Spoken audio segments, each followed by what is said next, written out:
I went to the airport with my daughter-in-law and my grandson to welcome my son, who was returning after a year of working overseas. Suddenly, a security guard approached me and asked, "Ma'am, where is the woman who was with you?" I was surprised. "You mean my daughter-in-law? She just went into the restroom." Through the guard's radio, I heard a cold voice say, "She just ran out toward the exit. Team G, proceed to surround her."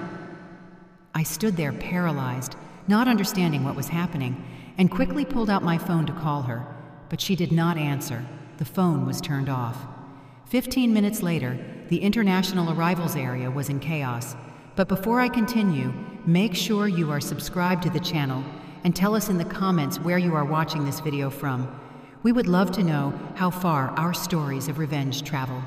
The noise of Hartsfield-Jackson Atlanta International Airport surrounded me, but in my mind, only one sound resonated: the announcement that the flight from London had landed.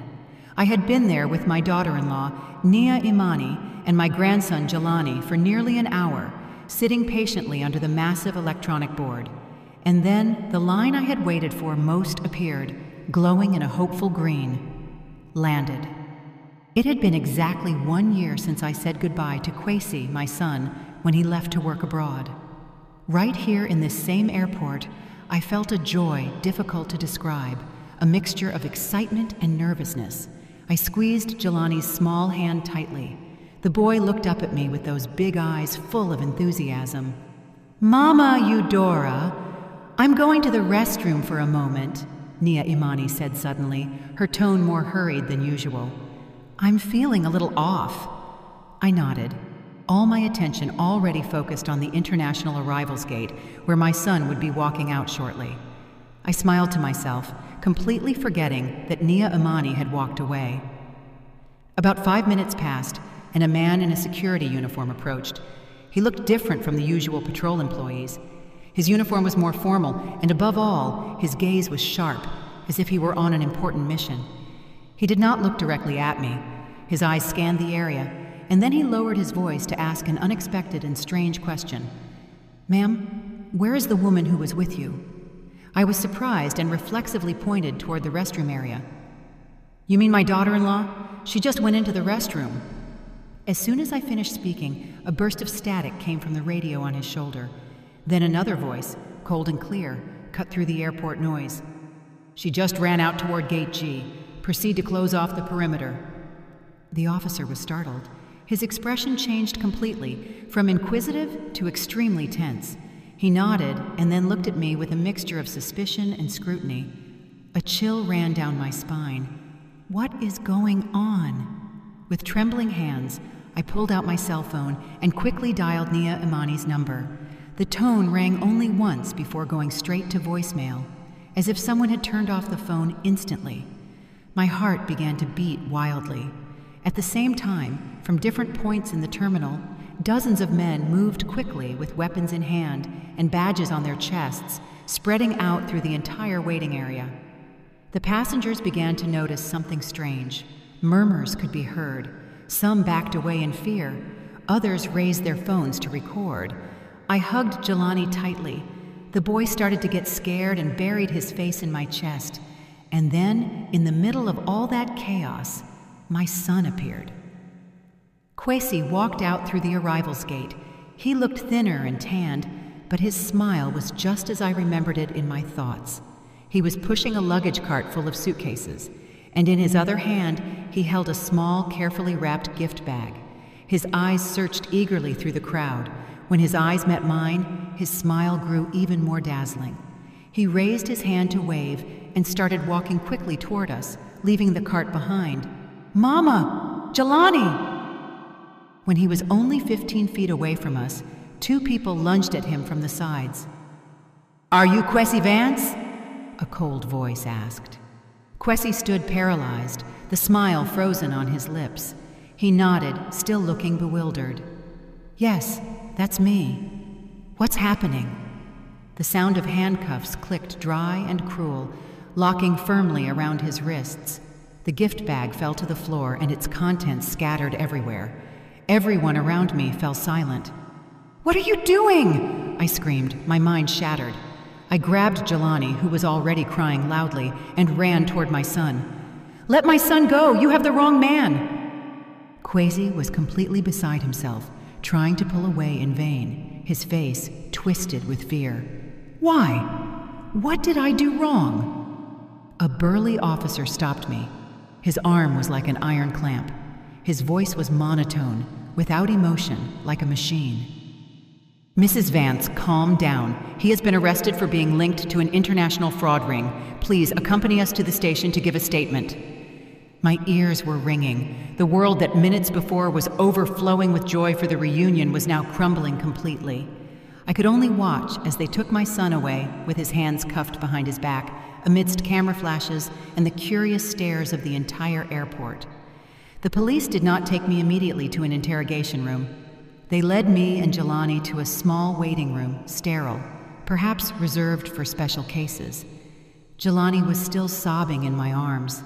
His tiny body trembled without stopping. I had to be strong for him. With a shaking hand, I dialed the number of Verna, my closest cousin in Atlanta. My voice was breaking. It didn't sound like mine anymore. "Verna, come to the airport right now. Come in through the international terminal. Ask for the security office.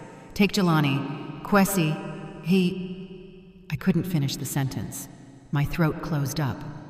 "The police took him into custody. I have to go." Verna arrived like a gust of wind, pale as a sheet.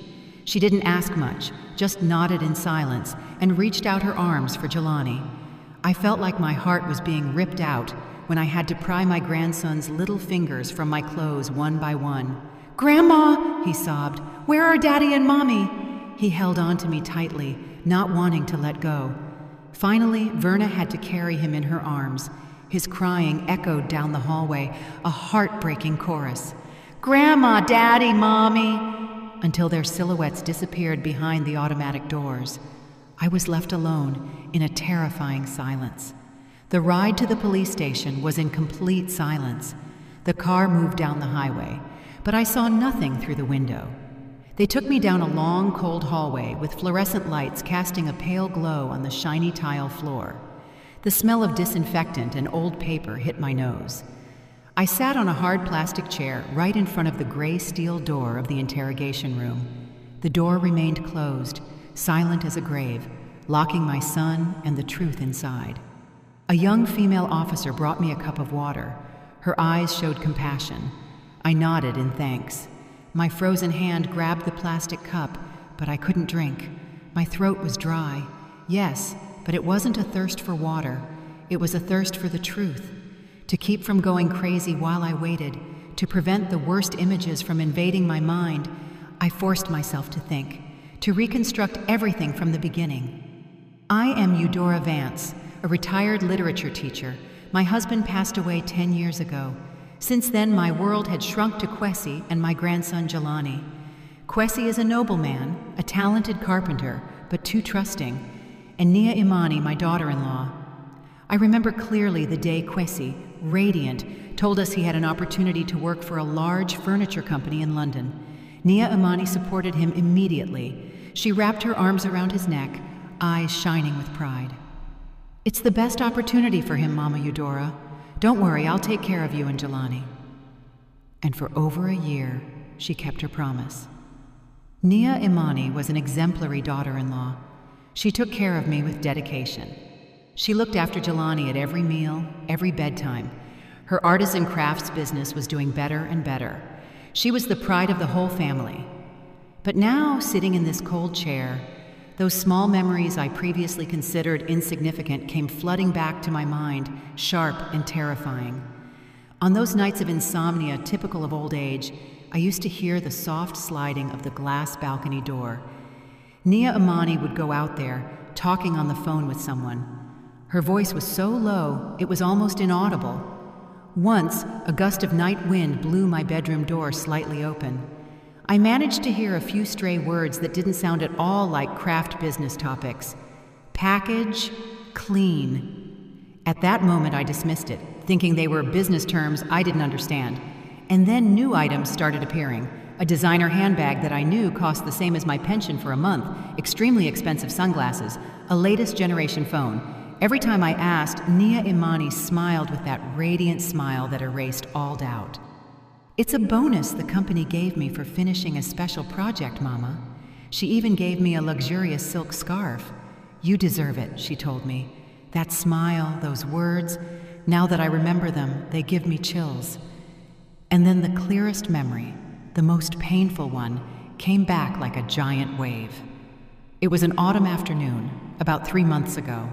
I was watering my pots of geraniums in the hallway, right next to Nia Imani's home office. The door was ajar.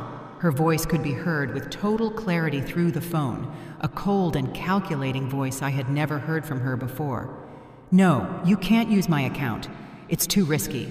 Use Kwesi's. He's in London. He won't find out. The money will look cleaner that way." Cleaner.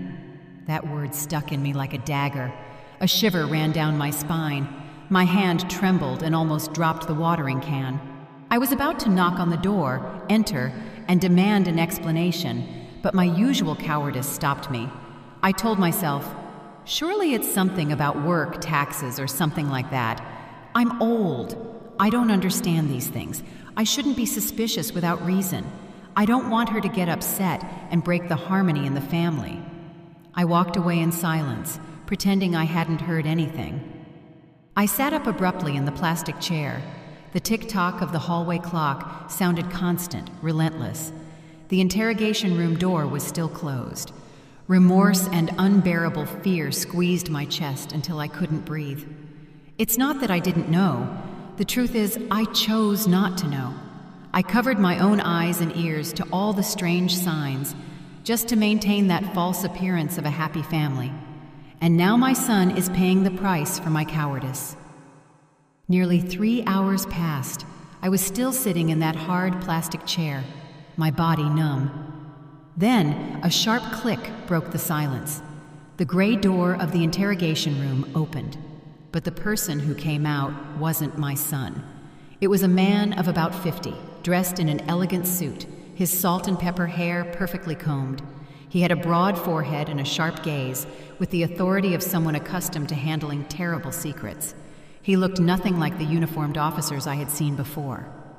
"Mrs. Vance." His voice was deep and calm. I nodded mechanically. "I am Detective Thorne, the lead investigator on this case." He said nothing else in the hallway, just signaled for me to follow him to a small nearby office. The room was tidy, with a window overlooking a gray interior courtyard. On the dark wood desk rested a thick file. On the cover was a white label with 2 words typed on it, Kwesi Vance. My heart sank. Detective Thorne didn't beat around the bush or offer meaningless pleasantries. He sat down, opened a file, and turned it toward me. The first page was a diagram full of lines, boxes, and numbers, like a giant spider web. "Mrs. Vance," he began, pointing a finger at a box in the center of that web where my son's name was. "In the last 14 months, the bank account in your son's name, Kwesi Vance, has received a total of over $2 million from 47 different accounts across the United States and Europe." $2 million. That number was like a lightning bolt splitting me in two. I shook my head, mouth open, but unable to utter a word. He turned to the next page, where there was a list of transactions. "That money," he continued in a flat tone like a news anchor, "was transferred almost immediately to accounts in Panama and the Cayman Islands. It is a classic money laundering process, ma'am. Very professional." "It can't be." I finally managed to say something. I stood up abruptly, leaning both hands on the table to keep from falling. My voice trembled, full of indignation. "My son is a carpenter. He only knows how to use his hands to sand wood, hammer nails, not to handle numbers. He doesn't even know how to use those complicated banking apps. How could he launder money? You are wrong. There has to be a mistake." Detective Thorne looked at me with a glimmer of compassion in his eyes, but his voice remained firm as steel. "We are very sorry, ma'am, but all the material evidence points in one single direction." He turned to another sheet, where there was a scan of a business account opening contract. "This signature," he pointed to the line at the bottom. "It is your son's, isn't it?" It was Kwesi's signature, the letters slanting to the right, unmistakable. All account opening documents, all authorizations for international transfers bear the signature of Kwesi Vance. I let myself fall back into the chair, strengthless, as if something had hollowed me out inside. I looked at him, almost begging. Please, let me see him, just 5 minutes. I need to hear it from his mouth. Detective Thorne hesitated for a moment, looked at my desperate eyes, then sighed and nodded. They took me to another area of the building, crossing hallways with cold bars. The sound of the officer's footsteps accompanying me echoed on the concrete floor. Kwesi was sitting in a small, empty room. There was only a metal table bolted to the floor and 2 chairs. There were no windows. He wasn't handcuffed, but an officer guarded the door from the outside, his massive body blocking almost the entire glass window. When I entered, Kwesi looked up.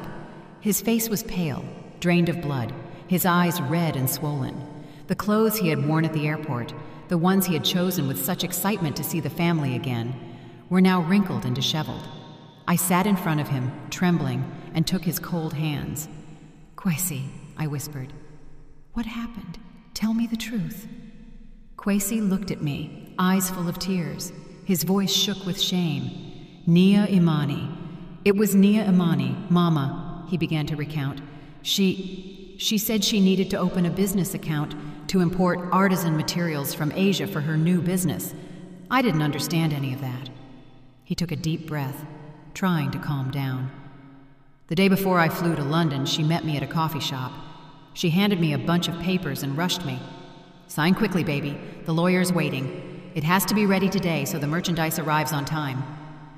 I glanced at the documents, saw the company name, saw the conditions, but it was all legal language. I didn't understand anything. I trusted her, Mama. I just thought I was helping her fulfill her dream. He rested his head on the metal table, shoulders shaking. I signed without reading a single word properly, Mama. Where she pointed, I signed. I signed it all. A cruel and painful truth revealed itself, clear as day. My son, out of love and blind trust, became the scapegoat in the hands of his own wife. Just at that moment, the room door burst open. Detective Thorne entered with an expressionless face. Time's up, ma'am. He glanced at Kwesi, who was slumped over, and then looked at me. His eyes now had a colder glint. We just received an update. The woman who accompanied you at the airport, Nia Imani Vance, has been confirmed as the lead operator of this ring in the southeast region. She had her escape planned since before she detected our presence. He paused as if he wanted every word to stick in my mind, and delivered the final sentence, the one that destroyed whatever hope, however minimal, remained. All transactions, all illicit money passed through accounts in your son's name. With the intellectual author legally a fugitive, Kwesi Vance will be processed for money laundering and for being an accomplice in an international fraud ring. A scapegoat. My son was the perfect scapegoat. An officer entered from outside and gently helped Kwesi stand up. My son didn't resist. He walked like a soulless shadow, stumbling. Upon reaching the door, he turned and looked at me one last time. In his eyes, there was no anger, only absolute despair. I left the police station when the sky was already beginning to darken. The world continued its course. Cars rushed by, people walked as always, but my world had shattered into pieces. The first thing I did the next morning was look for a lawyer. It was my only hope at that moment. I went to the office of Mr. Sterling, a middle-aged attorney known for his good heart, recommended by an old friend. He received me in a cozy office with wooden shelves reaching the ceiling. He listened to my story with patience, even nodding occasionally with a sympathetic expression. But when I handed him the summary of charges that Detective Thorne had allowed me to photocopy, his kind smile faded. He read it over and over, frowned, and leaned back in his chair, interlacing his hands. Mrs. Vance, he said politely, but with distance, I am very sorry for what your family is going through, but this case is too complicated, and the evidence is too overwhelming. Your son's signature is everywhere. Defending him will be virtually impossible. He declined taking the case with kindness, claiming he already had too many pending cases. I left his office feeling like I had been doused with a bucket of ice water, but I didn't give up. I visited a second firm, then a third. The answers were similar. They looked at me with compassion and shook their heads upon seeing the thick file. A young lawyer, perhaps due to lack of experience, was brutally honest with me. "Mrs. Vance, your son is the perfect scapegoat. No jury is going to believe that a grown man signed so many documents without reading them. Accepting this case would only cause you to lose money and tarnish my victory record." At the end of the day, I returned home in a state of total hopelessness. The heavy iron door opened, and the only thing that greeted me was a terrifying silence. The house that Nia Imani and I had built together now felt strange and cold. On the coffee table in the living room, the cardboard sign that Jelani had been making with such effort the previous afternoon was still there. The scribbled phrase, "Welcome home, Daddy," was painted in bright colors like a bitter mockery of the tragedy that had just occurred. I let myself fall onto the sofa, staring at the list of law firms in my notebook, all now crossed out with furious ink strokes. Hope had been extinguished. Just at that moment, the doorbell rang. I didn't want to see anyone, but the bell kept ringing, insistent, determined. Reluctantly, I dragged myself to the door. Standing in front of it was a woman of about 40. She dressed simply, jeans and a shirt, her dark hair pulled back in a neat bun. But what caught my attention most were her eyes, sharp, intelligent eyes that conveyed unusual determination. "Mrs. Eudora Vance?" she asked in a firm, clear voice. I nodded, still wondering who she was. "I am Detective Zuri Banks," she introduced herself, showing a police badge. "I belong to the cybercrimes unit, and I have been tracking Nia Imani for a long time." Hearing the name Nia Imani come out of a stranger's mouth startled me. I took a step back and invited her in. We sat in the living room right next to that welcome sign that now seemed like a curse. Zuri didn't go straight to the point like Detective Thorne. She asked me about Kwesi, what he liked to eat, what his personality was like, how his carpentry work was going. Those questions didn't sound like an interrogation, but rather a genuine attempt to know the real Kwesi. After a while, seeing that I felt calmer, she said, "Mrs. Vance, I read the case file. My experience tells me that the leaders of these organizations never get their hands dirty. They always choose someone with a clean record, someone trusting, and most importantly, with little financial knowledge to use as a front. Your son," she paused and looked me straight in the eye, "fits that description perfectly." She held my gaze as if wanting to convey confidence. "I believe Kwesi is innocent, but the belief of a cop like me is worth nothing in court. We need proof, concrete proof." For the first time in 2 days, a small and fragile spark of hope shone in my darkness. "But what can we do? Nia Imani fled. She erased all traces." "She left in too much of a hurry," Zuri said firmly, without a shred of doubt. "People like Nia Imani are arrogant. They think they are smarter than everyone, that they deleted everything. But they usually leave small mistakes where they feel safest, right here in this house." She stood up, glancing around the living room with the analytical eyes of an investigator examining a scene. "I can't ask for an official search warrant because we don't have enough legal grounds. All the superficial evidence is against your son, but," she turned to me, "with your permission, we can investigate on our own. Cooperate with me, ma'am. For justice for Kwesi. Justice for Kwesi." Those words ran through my exhausted body like an electric current. I nodded without hesitation. My voice regained its strength. "What do you want me to do?" Zuri's gaze settled on the hallway leading to the bedrooms and the study at the back of the house. "During the time she lived here, was there any place Nia Imani considered her territory? A space where even you didn't usually enter?" I didn't have to think for a second. "Her home office," I replied immediately. "She always kept the door locked. She said she needed absolute silence to be able to create." Zuri nodded with an almost imperceptible smile on her lips. "Then we'll start there." I led Detective Zuri down the hallway. The oak door of the office stood imposing at the end of the corridor. Out of habit, I reached out to turn the brass doorknob. It was completely locked. It didn't move an inch. "It's always like this," I whispered. Zuri didn't flinch. She set her bag on the floor and pulled out a small leather kit with very professional movements.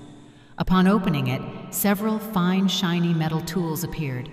She looked at me sideways, noticed the surprise in my eyes, and smiled discreetly. "It's an extra skill every investigator should have. Sometimes justice is behind a closed door." She knelt and began to work quickly and silently. Only the soft click of metal inside the lock could be heard. I held my breath, my heart pounding in my chest. Less than a minute later, a small click was heard, a faint sound, but absolutely definitive. The door creaked open. Zuri pushed it and entered, and I followed. A breath of cold air smelling of new paper and expensive air freshener greeted us immediately. The room appeared before my eyes as proof of Nia Imani's obsessive meticulousness. Everything was ordered to the point of seeming sterile. The walnut desk shone without a speck of dust, the laptop closed with precision, the books aligned by spine color from white to black, like a rainbow drained of life. That clinical order contrasted brutally with the shattered chaos of my life at that moment and gave me chills. Zuri put on some rubber gloves and handed me a pair. "Mrs. Vance, you live here. You know better than I do how Nia Imani organized everything. Look for anything that looks out of place, any object that doesn't fit." We began the search in silence. I went to the shelf, checking the books one by one, hoping to find something tucked inside, a sheet, a memory card. But there was nothing, just books on art, design, and business. Zuri, on the other hand, focused on the desk, the heart of the room. She opened each drawer methodically. The first was full of luxury office supplies, gold-plated fountain pens, notepads with Nia Imani's company logo. The second contained contracts, legal business documents, the perfect facade of a successful businesswoman. I approached the white painted steel filing cabinet in the corner. I pulled the top drawer. There were no papers inside, but several leather-bound photo albums. Out of curiosity, I opened one. I felt a cold pang in my heart. They were photos of Kwesi and Nia Imani's wedding, my son's radiant smile next to the woman who had sent him to prison. On the next page, an image of Jelani as a newborn, tiny and red in his mother's arms. Nia Imani had kept those memories carefully, as if she really were a part of this family, or maybe it was just another fragment of her perfect facade. "Come look at this!" Zuri's voice snapped me out of my trance. She was checking the bottom drawer of the desk. It was almost empty. It only had a few paper clips, but she wasn't looking at the contents. She was tapping the bottom of the drawer gently with her fingers. The sound was deeper and denser than in other parts. Something wasn't right. She pulled out a tool thin as a box cutter. She slid it deftly along the edge of the pressed wood bottom. She lifted it carefully. The cover popped up, revealing a secret compartment underneath. And there, in the middle of that dark space, was a small black velvet bag. Zuri lifted it carefully, placed it on the table, and gently poured out its contents. I felt my heart stop. Every object that came out under the light looked like a piece of a nightmare. 5 cheap mobile phones, the basic kind that only serve for calling without internet access. The type of phones criminals usually use and discard. Dozens of SIM cards carefully wrapped in small Ziploc bags. On each bag, Nia Imani's neat handwriting had written a country name: Germany, France, England, Italy, and 2 identical black leather notebooks. My gloved hand trembled as I picked one up. I opened the first page. Inside were lines written by hand by Nia Imani with delicate, perfectly ordered calligraphy. A long list of names: Elsa Schmidt, 81, Germany; Jean-Pierre Logan, 79, France; Maria Rossi, 85, Italy. Next to each name, a long series of numbers. Zuri looked over my shoulder, her voice hardened with rage. "Here is the list of victims. Most are over 70 years old, elderly people, alone. Those numbers must be bank accounts or the amount of money they stole." Just at that moment, When Zuri picked up the second notebook to check it, a thick envelope that was between the pages fell to the floor. I bent down to pick it up. It wasn't sealed. I pulled out the stack of photos inside. They weren't family photos. They were images of Nia Imani in elegant clothes, sitting in five-star hotel meeting rooms next to very suspicious-looking foreign men. She was toasting, shaking hands, smiling with them. I flipped to a photo and froze. In it, Nia Imani was next to a tall man in a black suit with a long, ugly scar on his right cheek. That face, that scar. I remembered it well. I had seen him on the news a few months ago. He was an international fraudster wanted intensely by the FBI. Zuri took the photo from my trembling hand. She observed the face of the man with the scar carefully. Then she looked at the other photos. Her eyes shone with a cold, sharp spark. "This doesn't just prove she's involved," she said in a grave tone. "This proves that Nia Imani is not just any scammer. She is a key piece, someone with power within this organization."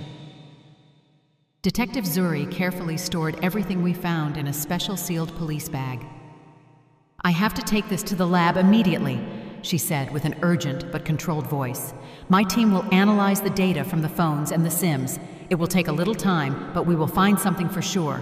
Stay here and act normally. Do not speak of this to anyone, not even your closest loved ones. Your safety is the most important thing." She left as quickly as she arrived, leaving me alone in Nia Imani's room. I stood there feeling both disgust and relief. Disgust for the double face of that daughter-in-law I once loved. Relief, because finally, after so much despair, we had something to hold on to, a weapon to fight with. I began to tidy up what we had disturbed, trying to return everything to its original place. I put the drawer bottom back. I aligned the books on the shelf. My hand passed over the expensive objects, the refined decorations, all bought with money ripped from the elderly. I felt nausea rise in my throat. After finishing, I went out to the front porch to breathe some fresh air, trying to shake off that false smell of the room. The evening light was soft, but not enough to warm the frozen soul I carried inside. Just at that moment, I saw Mrs. Opaline Chesterton, the neighbor who has lived next to my house for over 20 years, watering some pots of bougainvillea in front of her porch. Upon seeing me, she immediately put down the watering can. Her face showed concern. "Eudora, Lord have mercy, I finally found you. I heard. The neighbors won't stop talking. What happened to the boy? To Kwesi? This morning I saw a police car in front of your house." Seeing her kind face, full of goodness, and that sincere concern in her wrinkled eyes, the wall of emotions I had tried to build came crashing down. Tears burst forth, tears of helplessness and fear. I told her everything, that Kwesi had been arrested unjustly on absurd accusations. I only omitted the detail of Detective Zuri's secret investigation. Mrs. Opaline remained silent, listening attentively, while her thin hands patted my back softly to console me. When I finished speaking, she stayed thoughtful for a good while, staring into the void. Suddenly, she grabbed my hand, pulled me closer, and lowered her voice as if fearing someone might hear us. "Eudora, listen to me. I have something to tell you. Maybe it will help." About 2 weeks ago, one night when I couldn't sleep, old age things, I went out to the porch to get some air. I saw Nia Imani, your daughter-in-law, standing by the gate, talking to a strange man. He was tall, and I remember very well. He had a long scar on his cheek. My heart began to pound in my chest. The man with the scar from the photo. Mrs. Opaline continued recalling. They were speaking in low voices, but since it was early morning and everything was silent, I managed to hear a few words. I saw Nia Imani hand him a thick envelope and tell him, "The package for Frankfurt." He nodded and replied something that I don't know why stuck with me. "The widow from Detroit is already clean." At the time it seemed strange to me, but then I forgot it. Now that you tell me this, I remembered. "The widow from Detroit, clean," I murmured. That was a code, without a doubt. The widow from Detroit was perhaps a victim, and clean must be a code to say the deception was completed. I woke up suddenly. There was a witness, someone who could confirm that Nia Imani had ties to the fugitive criminal. That was the key piece to destroy the defense that Kwesi acted alone. Mrs. Opaline, I squeezed her hand tight. My voice trembled with emotion. Could you accompany me to the precinct? Your testimony is crucial. You can save Kwesi. She didn't hesitate for a second. She looked at me firmly. Of course, honey. For Kwesi, I love him like a grandson. I ran into the house to get the car keys. Mrs. Opaline sat in the passenger seat. We left that familiar street where we had lived in peace for so many years. I drove with one hand, while with the other, I tried to call Zuri to give her the good news, but she didn't answer. Maybe she was busy in the lab. I decided to go straight to the precinct. When we took the main avenue, a white truck with no logo or sign appeared suddenly from a side street. It shot out like a wild beast, its lights aimed straight at my eyes. A blinding glare left me completely in the dark. I only managed to hear the tearing scream of Mrs. Opaline next to me and the horrific sound of metal colliding. Then everything turned to darkness. A strong smell of disinfectant invaded my nose, pungent and unpleasant. I tried to open my eyes. My head hurts as if it were being split with a hammer. The white hospital light hurts my eyes. I am lying in a bed with an IV in my arm. Zuri is standing next to me. Her face is tight as a rope. She no longer has that usual calm. Her normal clothes were replaced by her police uniform. You're awake, she said in a grave voice. You only suffered a mild concussion and some bruises. Will Mrs. Opaline be okay? I asked with a dry throat. Every word hurt coming out. Zuri remained silent for a second that felt like a century. She avoided looking me in the eyes. The woman who was with you did not survive. We are very sorry. The truck fled the scene. We are looking for it. My world collapsed again. I burst into tears. Hot tears ran down my cheeks. Tears of fear, of pain for losing such a good neighbor, and of unbearable rage. Between sobs, I told Zuri what Mrs. Opaline had told me about the man with the scar, about the package, and the widow from Detroit. Zuri put a firm hand on my shoulder, giving me strength with that simple gesture. Mrs. Vance, do you understand now? They don't just scam. They are willing to kill to silence those who know too much. This fight is no longer just for your son. At that moment, I knew she was right. The fear I felt turned into hate. I wasn't going to give up. I was going to fight for Kwesi and for Mrs. Opaline, the brave neighbor who paid too high a price for telling the truth. The next 2 days in the hospital felt like 2 years. The physical pain from the bruises and constant dizziness didn't compare to the mental torment. Zuri came often, not only to update me on the investigation, but also to ensure my protection. There was always a plainclothes officer at the door of my room, watching day and night. His silent presence made me feel safe, but also reminded me that danger was very close. In moments alone, guilt drowned me. If I hadn't taken Mrs. Opaline in the car, if we had been more careful, if I had called a taxi instead of driving myself, thousands of ifs swirled in my head. On one of her visits, seeing me sitting unresponsive, Zuri put her hand on my shoulder and told me firmly, Mrs. Vance, don't blame yourself anymore. They were already after her. Maybe they saw her talking to you.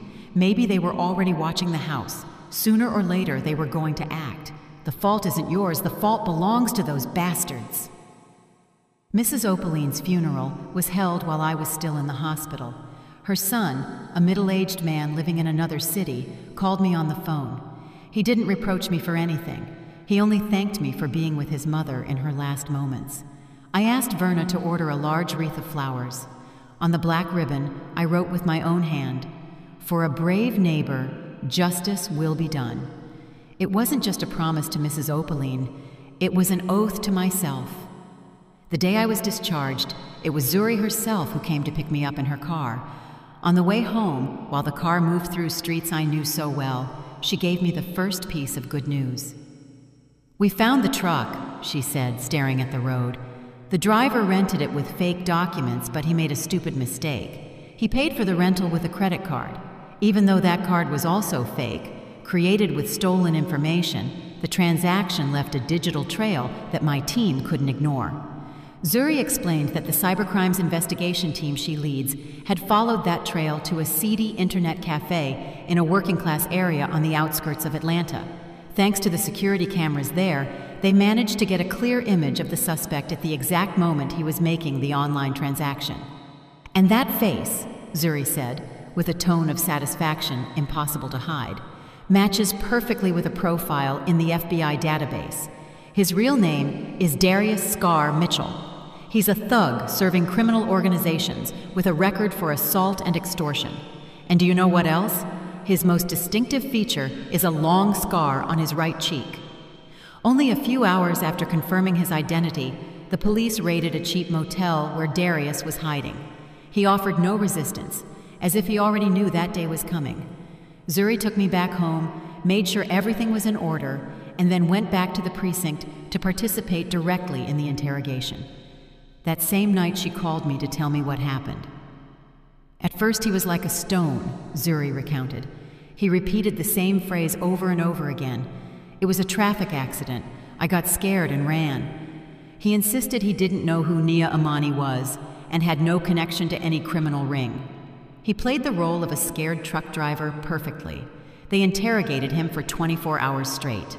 The most experienced investigators took turns interrogating him using all kinds of tactics, from the hardest to the softest, but they couldn't get anything out of him. Finally, I decided to try something different, Zuri said, in a more serious tone. I didn't enter the room as a police inspector anymore. I entered with some photos. She had printed in color the photos of the victims she found in Nia Imani's notebook. Elderly, kind people, smiling with their grandchildren in family photos. She placed them on the metal table, right in front of Darius. She began to speak in a quiet voice, but with words sharp as knives. This is Mrs. Schmidt, 82 years old, from Berlin. All her retirement money disappeared.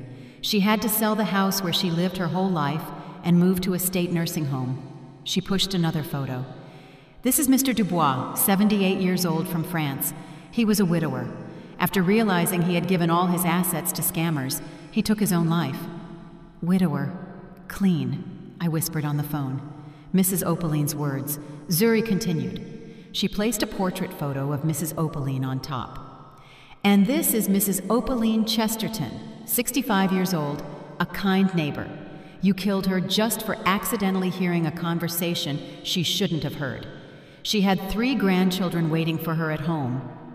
Finally, Zuri looked him straight in the eyes with an icy voice. If you cooperate and give up the mastermind, you will only face charges for vehicular manslaughter and could access a sentence reduction under the law. If not, we will make sure you bear full responsibility for the death of Mrs. Opaline with a charge of premeditated murder, plus a long list of crimes for complicity and fraud. You are going to die in prison, Darius. The stone began to crack. Darius lowered his head in silence for a long time. The ticking of the clock in the interrogation room became deafening. Finally, he looked up and began to speak. He confessed he had been hired by Nia Imani. He was the man with the scar Mrs. Opaline had seen. At first, they only ordered him to scare her so she would stay quiet, maybe breaking into her house or damaging her car. But seeing that we were driving hurriedly toward the precinct, he got scared and called Nia Imani. The order was to act with more force. And then he revealed the most important information, a card up his sleeve that no one expected. Nia Imani, she is very cautious, Darius said with a hoarse voice. She has something she calls insurance, an external hard drive. Everything is there. A complete list of victims, recordings of scam calls, money transfer schemes, and most importantly, recordings of internal meetings of the whole ring where the voices of the ringleaders are heard. She said if anything happened to her, that would be published automatically. Where is that hard drive? Zuri asked insistently. Darius shook his head. I don't know, but she never separated from it. It was her life. If you find Nia Imani, you will find that drive. Immediately, Zuri's technical team got to work. They analyzed the last calls Darius had made before being arrested. Most were irrelevant, but there were some unregistered numbers of the burner type communicating with him very often. Following the weak signal of one of those numbers, they managed to locate her last location, a secluded cabin in the Blue Ridge Mountains, almost an hour north of the city. A heavily armed SWAT team was sent immediately. They didn't burst in at once, but set up a silent perimeter cutting off all escape routes. Zuri called me at dawn. "Mrs. Vance, we found her. Come, you deserve to witness this." She sent a car for me. We didn't go directly to the cabin, but stopped at a mobile command center. In reality, a large van equipped with screens and cutting-edge technology parked a few blocks from the target, hidden behind some trees. The atmosphere inside was tense. Technicians were glued to monitors. Only keys clicking and brief, precise conversations could be heard. Sitting there, I could hear my heart beating fast. The nightmare of so many days was about to end. Zuri handed me some headphones. "We've intercepted the cell signal inside the house. Listen." With trembling hands, I put them on. After a few seconds of static, a familiar, cutting voice made itself heard. It was Nia Imani. "Yes, they arrested Darius, an idiot. He thought he was tough, but turned out to be soft. But it doesn't matter." A male voice responded on the other side, raspy, somewhat nervous. Nia Imani let out a sarcastic laugh that I could imagine perfectly without needing to see her. "Don't worry, everything is in my husband's name, Kwesi. He's a lovesick fool. A few fake tears are enough, and he believes everything. Now he's in prison for me, taking the fall for all the crimes. Let the police tear apart the entire state. They won't find me. The hard drive is still here, completely safe. It's our life." A lovesick fool. That phrase was like a stab straight to the heart. I clenched my fists tightly. My nails dug into my skin. Rage invaded me completely, consuming any trace of fear. That witch had not only destroyed my son's life, but she had trampled on his love and trust in the cruelest way. Zuri looked at me sideways, noticing the fire in my eyes. Her gaze lit up. She said nothing, only nodded silently to the SWAT team leader beside her. Through the radio, I heard the order in a cold, determined voice. "All units, move in." On the main screen, the image from a drone hovering over the house appeared clearly. I saw shadows dressed in tactical gear, moving fast like ghosts, surrounding the cabin from all angles. They are the ghosts of justice. The front door was battered down. Nia Imani's desperate screams were heard. Some noises of things breaking. It all happened in less than a minute, fast and effective. The commander reported over the radio with a voice showing no emotion. "Target secured, external hard drive and several mobile phones found. Zone secure." They brought Nia Imani out with her hands cuffed behind her back. She no longer had that expression of superiority. Her hair was messy, clothes a disaster. Passing in front of the command vehicle where we were, her gaze crossed by chance with the window. She saw me. For an instant, her eyes opened with surprise, but immediately filled with fierce hatred, like a cornered snake. But she said nothing. The police put her in the car and took her away, disappearing into the darkness. Only a few hours later, with the irrefutable evidence of the hard drive and the recording of her confession, the release order for Kwesi was signed immediately. I went to the detention center to pick up my son. When the heavy, old metal door opened with a tearing screech, Kwesi walked out. A few days in prison had destroyed him. He looked thinner, gaunt, with an unkempt beard and deep circles under his eyes, but his eyes no longer reflected hopelessness. Instead, there was a painful emptiness. He didn't say a word, just walked quickly toward me and hugged me tightly. I felt his shoulders shake. I hugged him hard, stroking his back like when he was a child. On the way back, he finally spoke, voice hoarse from not speaking for days. "I can't believe it, Mama. The person I loved most, the mother of my son, could do something like this to me. How could I be so blind?" When we arrived at the house, Verna had already brought Jelani. The boy was sitting on the sofa with a sad expression, but upon seeing Kwesi enter, his eyes lit up. He shouted, "Daddy!" with a clear voice and ran like an arrow toward his father's open arms. Kwesi knelt, hugged his little one tightly, and buried his face in his soft head. Seeing that scene, I knew the worst nightmare of my life was over. But I also knew my son had changed forever. The scar on his heart would never fully heal. He looked at me, and his eyes were now full of unbreakable determination. "It's over. I'm getting a divorce," he said firmly. "I'm going to fight for full custody of Jelani. I won't let my son grow up with a mother like that." A few weeks later, on the day of the first trial, the Atlanta sky was gray. I, Kwesi, and Detective Zuri were sitting in the front row reserved for witnesses and involved persons. Kwesi wore a formal suit, but his face was still gaunt. He sat upright, with his gaze fixed ahead, unwavering. The courtroom was spacious, solemn, with old oak benches and the national seal hanging high behind the judge. The atmosphere was charged with tension. Journalists filled the back seats, their cameras looking like black cannons aiming straight at the dock.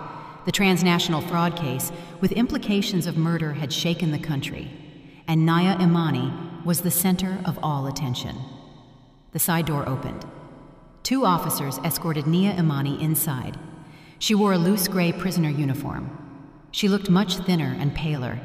Her once shiny hair was now hurriedly pulled back at the nape, revealing a discolored forehead. She walked with her eyes glued to the floor, not daring to look at us even once. Darius Scar Mitchell and the other accomplices of the ring were also brought in, sitting on the accused bench next to her. The scar on Darius's cheek looked even more intimidating under the courtroom light. I was called as the first witness. When I stood up, all eyes in the room locked on me. I took a deep breath, put my hand on the Bible, and swore to tell the truth. The prosecutor, a middle-aged man with a firm, cutting voice, began to ask me about daily life with Nia Imani, about the suspicious signs that in my naivety I overlooked. I told everything, from the secret calls at night, the overly expensive luxury items, to that fatal phrase about using Kwesi's account so the money would look cleaner. When I recounted in detail how, together with Detective Zuri, we discovered the small black velvet bag in the secret drawer and the notebooks with the names of the elderly victims, the room fell completely silent. I could feel the indignation spreading in the air. Nia Imani's defense attorney, a sly type, tried to insinuate that I was prejudiced against my daughter-in-law to diminish the value of my testimony. "Mrs. Vance," he asked in a suggestive tone, "isn't it true that you never really accepted your daughter-in-law, a young, successful, independent woman, and that this testimony is nothing more than an exaggerated interpretation of a mother who wants to protect her son at all costs?" I looked him straight in the eye. My voice no longer trembled. It was firm and sure. I loved Nia Imani like a daughter. I felt proud of her, but my imagination couldn't have invented dozens of SIM cards from all over Europe, nor could it have invented a list of elderly people who were scammed until they had nothing left. And certainly my imagination couldn't have fabricated the photos where she appears next to internationally wanted criminals. Murmurs were heard in the room. The lawyer was left speechless and asked no more. In the following days, the evidence from the hard drive was presented. They were devastating blows impossible to deny. The recordings were played before the court. Nia Imani's arrogant voice resonated throughout the room, betraying her and her accomplices. Everyone held their breath, hearing the coldly discussed plans to scam, the repugnant laughter while bragging about the money they had stolen. Then it was Nia Imani's turn. She stood up with her fragile figure. Everyone thought she would deny everything, blame circumstances, but no. Instead, she decided to confess everything. Her voice was monotone, without emotion, as if reading a report on someone else's life. She told that 2 years ago, after failing in a cryptocurrency investment, she had been left with a huge debt to loan sharks. They threatened to harm not only her, but also Kwesi and Jelani. "It was then," she said, looking at a lost point, "that a partner approached me. They promised to pay the debt and give me a comfortable life on the condition that I participate in their project. At first, she thought she would only help with a few minor transactions. Then she recounted in more detail how they operated, hunting lonely elderly people on social media and forums. We created fake sweepstakes websites, fictitious customer service centers. When victims called, we asked for the bank OTP code to confirm the prize. As soon as we got it, the technical team emptied their accounts in seconds." When the prosecutor asked the final question, "Why did you choose your own husband, Kwesi Vance, as a scapegoat?" For the first time, Nia Imani turned her head and looked toward us. Her gaze was empty, without a shred of regret. "Because I needed a perfect replacement," she said with an icy voice. "Someone with a clean record, no criminal background, someone living abroad to make tracking difficult, and most importantly, someone who fully trusted me, willing to sign anything I gave him. Kwesi had all that." Kwesi, sitting next to me, clenched his fists so hard his knuckles turned white. I placed my hand gently over his in a gesture of comfort. After several days of trial, the court finally issued its verdict. The judge, face serious, read the sentence with a voice that echoed in the solemn room. Nia Imani Vance was sentenced to 25 years in prison for multiple charges: leading a structured fraud organization, money laundering, obstruction of justice, and complicity in the involuntary manslaughter of Mrs. Opaline Chesterton. Darius Mitchell, for having collaborated with authorities, received a sentence of 10 years. The other accomplices of the ring received sentences ranging from 5 to 15 years. Justice, though late, had been served. When the police took Nia Imani away, she passed in front of our rows. Kwesi stood up. Their gazes crossed for an instant. In her eyes, there was a terrifying emptiness. In my son's, there was no longer love or pain, only a cold and firm look. The door to the past closed forever. We left the court. The sun, after many cloudy days, appeared suddenly, forcing me to squint. The storm had truly passed. A few months after the trial, we sold the house in Atlanta. We couldn't live there anymore. Every corner, every object was impregnated with memories, both of a false happiness and a real pain. Nia Imani's office was like a scar in the house, and the living room reminded me of the day they arrested Kwesi. That house had died for us. We moved to a small coastal town in the Carolinas, a place where the pure air smells of salt and the constant sound of waves can soothe any wound of the soul. We bought a little white house with sky blue window frames, and most importantly, a small garden full of hydrangeas and lavender. Kwesi processed the divorce quickly. Nia Imani from prison did not appeal or ask for custody of the child. She had cut all ties with the world she left behind, sinking into the darkness she herself had created. My son obtained full custody of Jelani. With the money from the sale of the house and part of my life savings, I decided to fulfill a dream I had been keeping for years, opening a small bakery. I called it Serenity Sweets because after all the storms, serenity was the only thing we craved. Every morning I wake up when it is still dark, while the whole town is still asleep. The smell of flour, butter, cinnamon, and melted chocolate fills my small kitchen. Measuring, kneading, shaping, and waiting for the breads and pastries has become therapy for my soul. I find calm in every repetitive movement. I find joy in creating sweets that give happiness to others. Serenity Sweets soon became the favorite spot for locals, from fishermen stopping by for a hot glazed twist before going out to sea, to kids running in after school for a chocolate chip cookie. Kwesi also started a new life. He didn't return to London. The wounds of the heart made him want to be close to his family more than ever. He got a job at a small interior design workshop in town. He didn't earn as much money as before, but that job gave my son something more valuable: time. Every afternoon at 4:30 sharp, he left the workshop to pick up Jelani from school. Often I saw them walking together on the beach holding hands, building huge sandcastles, and then watching how the waves washed them away. At night, after dinner, he taught Jelani with patience, reading him stories of brave knights and kind princesses. He was fulfilling the role of father and mother in an admirable way, with all his love and tenderness. Sometimes, in quiet moments, Jelani still asked for his mom. The innocent questions of a child broke my heart. "Grandma, where is my mommy? Why doesn't she come back to Daddy and me?" Kwesi never lied to his son. He hugged him tight and answered with a warm, soft voice. "Mommy made a mistake, son, and now she is in a place very far away trying to fix it. But never forget, she loves you very much."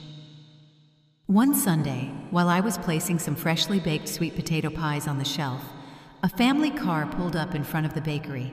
Zuri stepped out of the vehicle. She wasn't wearing a police uniform anymore, just a simple floral dress. She looked relaxed and happy. "Captain Banks?" I smiled with joy and ran to hug her. After solving such an important case, she had been promoted. She brought a beautiful model of a pirate ship as a gift for Jelani. We sat in the small garden behind the bakery, under a pergola covered in flowering vines, drinking coffee and eating pastries fresh from the oven. The press had called her a heroine, but when I mentioned it, Zuri just shook her head. "The true heroine is you, Ms. Eudora," she told me with a sincere look. "If it weren't for your unshakable faith in your son, if it weren't for your bravery in facing danger, maybe Kwesi would still be in prison and Nia Imani would still be loose out there, hurting more people." When Zuri was getting ready to leave, Kwesi and Jelani returned from the beach. Both had grains of sand in their hair and sun-kissed skin. Jelani ran to show Zuri a shiny, beautiful shell he had just found. Seeing that scene, seeing the smile on my son's face, a smile that was no longer forced, I felt a warmth and deep gratitude fill my soul. That night, after closing the bakery, I stayed in the family kitchen cleaning the last baking utensils. Through the window, I looked toward the garden. Kwesi was pushing Jelani on the swing. The child's clear laughter mixed with the soft murmur of the sea in the distance and the lingering aroma of baked goods. I once believed that living with righteousness, loving and trusting, was enough to protect those one loves. But tragedy taught me a bitter lesson. Sometimes, blind trust is the trap that can ruin our future. I chose to stay silent before my suspicions. I preferred to keep the peace rather than seek the truth. And the price was that my son almost lost his life for placing his faith in the wrong person. Now I understand that justice doesn't always arrive alone, and truth doesn't appear by itself. We must go out and find it with courage, without giving up, even if that means venturing into the darkness and facing the most ruthless. Did you like the story, and which city are you listening from? Let's meet in the comments. If you like the story, you can support me by sending a super thanks so I can keep bringing more stories like this. Thank you so much for your sweet support. I'm looking forward to your comments on the story. On the screen, you can see 2 new life stories that I highly recommend. There's so much more on my channel. Don't forget to subscribe. See you in the next life story with love and respect.